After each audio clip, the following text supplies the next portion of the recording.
بات عمر وارض عن المشرکین وارض عن المشرکین، اے میرے محبوب تیرا کام یہ ہے کہ جو حق ہو اس کو کھول کھول کر بیان کر، یہ نہ دیکھ کہ لوگوں کی پیشانیوں پہ مسکراہٹ آتی ہے کہ سلوٹیں پڑتی ہیں۔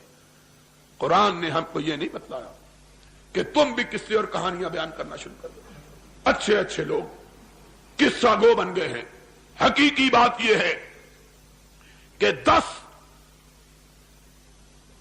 محرم کو جو واقعہ رونما ہوا ہے، اس کا آغاز سن 60 ہجری کو ذی الحجہ کے ابتدائی ایام میں ہوا کہ حضرت حسین رضی اللہ تعالی عنہ کو پتا چلا کہ حضرت امیر معاویہ رضی اللہ تعالی عنہ کی وفات ہو گئی ہے۔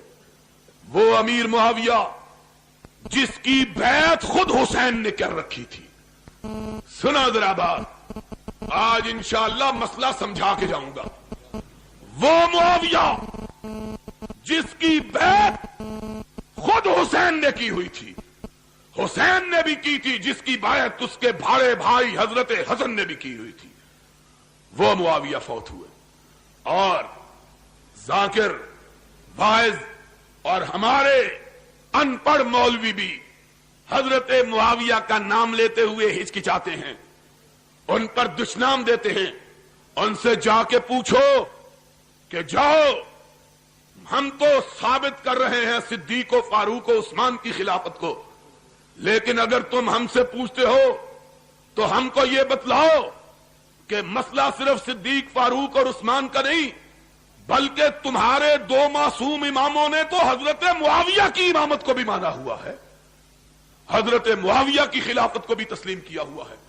اور اگر معاویہ کی خلافت غلط تھی تو سن 40 ہجری سے لے کر سن 60 ہجری تک 20 سال کے طویل عرصے میں حسین نے معاویہ کی خلافت کو چیلنج کیوں نہیں کیا؟ بتلاؤ، 20 سال معاویہ کی خلافت کو جناب حسین نے رضی اللہ تعالی عنہما قبول کیے رکھا، ایک لفظ زبان سے نہیں کہا۔ اور حوالہ سنیوں کی کتاب کا نہیں، حوالہ شیعہ کتاب رجال کشی کا، کربلا کے اندر شیعوں نے کتاب چھپوائی ہے، 3 صدی ہجری، آج سے 1200 سال پہلے کا مصنف ہے۔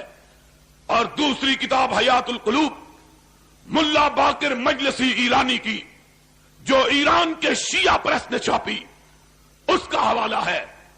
دونوں کتابوں کے اندر لکھا ہے کہ حضرت حسن رضی اللہ تعالی عنہ نے جب حضرت معاویہ رضی اللہ تعالی عنہ سے صلح کی تو شرائط طے ہوئی، اس کے بعد حضرت معاویہ رضی اللہ تعالی عنہ نے حضرت حسین کی شرائط کو تسلیم کیا، حضرت حسن کی شرائط کو تسلیم کیا۔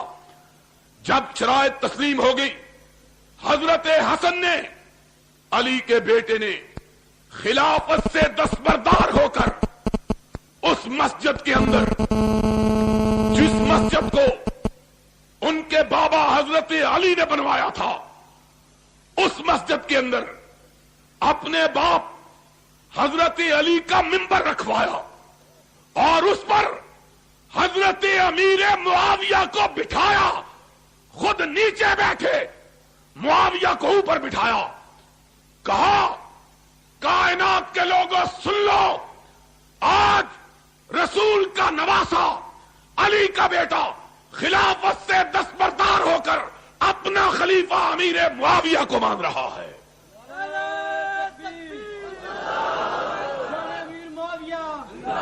یہ حضرت حسن رضی اللہ تعالیٰ عنہ نے کیا۔ جاؤ، یہ تمہاری دونوں کتابوں کا حوالہ۔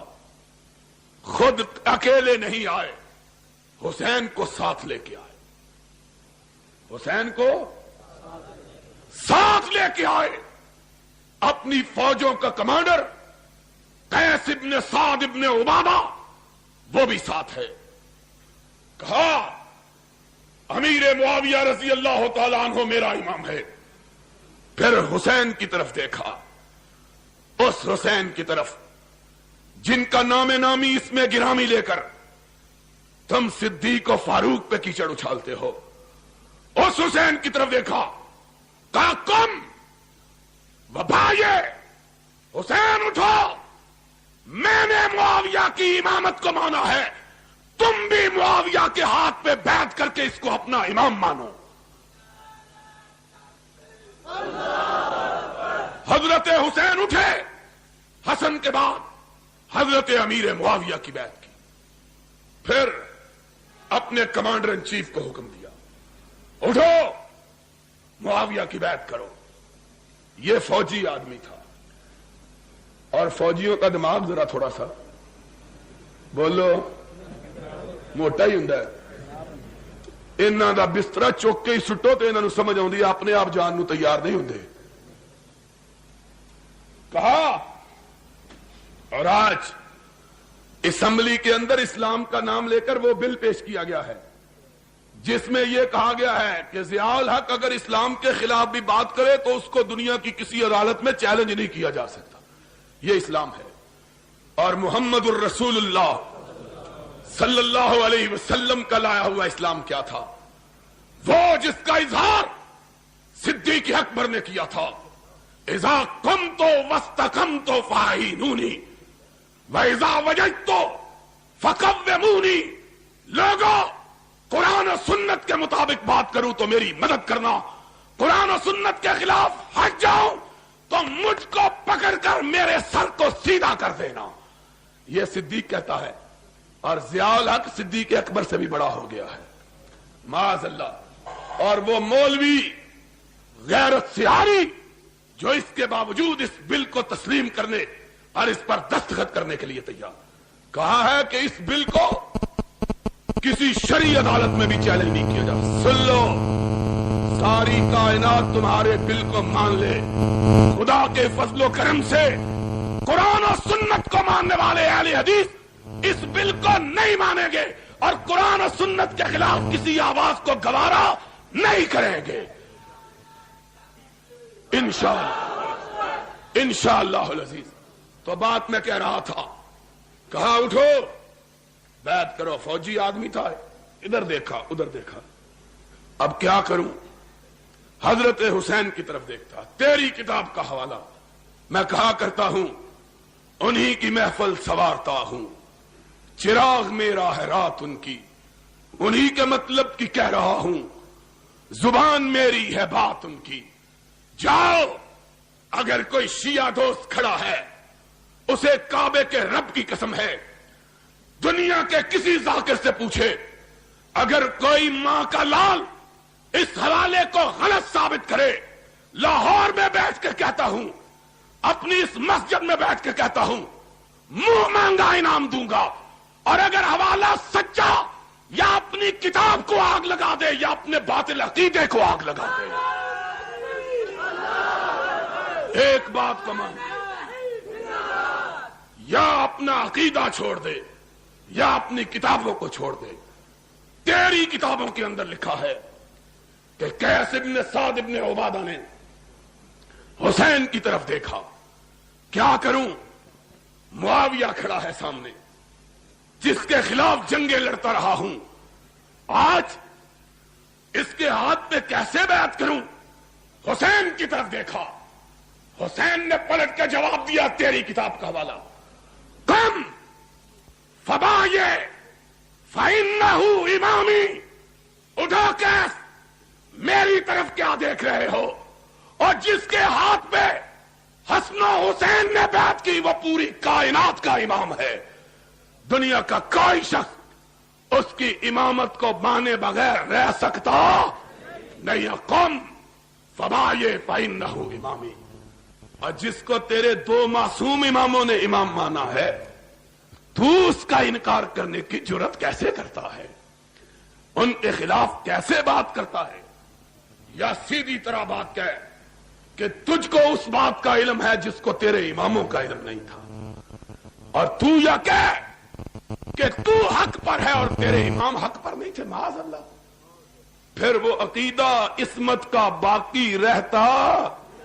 عقیدہ امامت کے لیے یہ ہے کہ امام وہ ہوتا ہے جس سے کوئی غلطی ہو سکتی، اور اس سے ان دو ہیں، ایک بھی امام نہیں۔ کتنے امام؟ ایک حسن اور دوسرا، دونوں نے بیعت کی۔ تو بات یہ کہہ رہا تھا سن 60 ہجری میں، اور باتیں بتلاؤں تو پھر سن لو۔ آج تعلق کا عالم یہ تھا، آج باتیں کرتے ہیں مروان کی، عبد الملک کی اور حضرت امیر معاویہ کی۔ جاؤ اپنی کتابوں کو اٹھا کے دیکھو، 20 سال حضرت معاویہ رضی اللہ تعالیٰ عنہ نے حکومت کی ہے۔ کتنے سال؟ 20 برس بلا شرکت غیر حکمران اور خلیفۃ المسلمین اور امیر المومنین رہے ہیں۔ حسین بھی ان کی رعایا اور حسن بھی ان کی رعایا، بس رعایا۔ جا اپنی کتابوں کو اٹھا کے دیکھ۔ تیرا مرزا عباس قمی منتہی المقال میں ملا باقر مجلسی جلاء العیون میں لکھتا ہے کہ جب تک السلام علیکم ورحمۃ اللہ وبرکاتہ۔ یہ تقریر آپ دعوت قرآن و حدیث چینل سے سماعت فرما رہے ہیں۔ تمام اکابر جید علماء اہل حدیث کی تقریروں کا واحد چینل دعوت قرآن و حدیث، دعوت قرآن و حدیث۔ السلام علیکم ورحمۃ اللہ وبرکاتہ۔ اور نمازیں امیر معاویہ کے مقرر کردہ گورنر مدینہ مروان کے پیچھے پڑتے رہے۔ حسن بھی حسین بھی نمازیں کس کے پیچھے پڑتے رہے؟ امیر معاویہ کے قائم کردہ گورنر مدینہ مروان کے پیچھے۔ آج باتیں کرتے ہیں مروان ایسا اور امیر معاویہ ایسا۔ اگر امیر معاویہ ایسا ہوتے تو حسن اور حسین کو امیر معاویہ سے وظیفہ لینے کی ضرورت نہ تھی، اس کو جائز نہ سمجھتے اور ان کے خلاف جہاد کرتے، خروج کرتے، باہر نکلتے، تلوار بے نعم کرتے۔ 20 سال کے طویل عرصے میں ایک دفعہ، 20 سال کے طویل عرصے میں ایک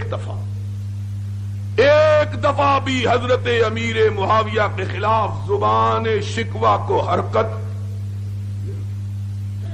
ایک دفعہ۔ آج یہاں مسئلہ کفر و اسلام کا بنا لیا ہے۔ کافر مسلمان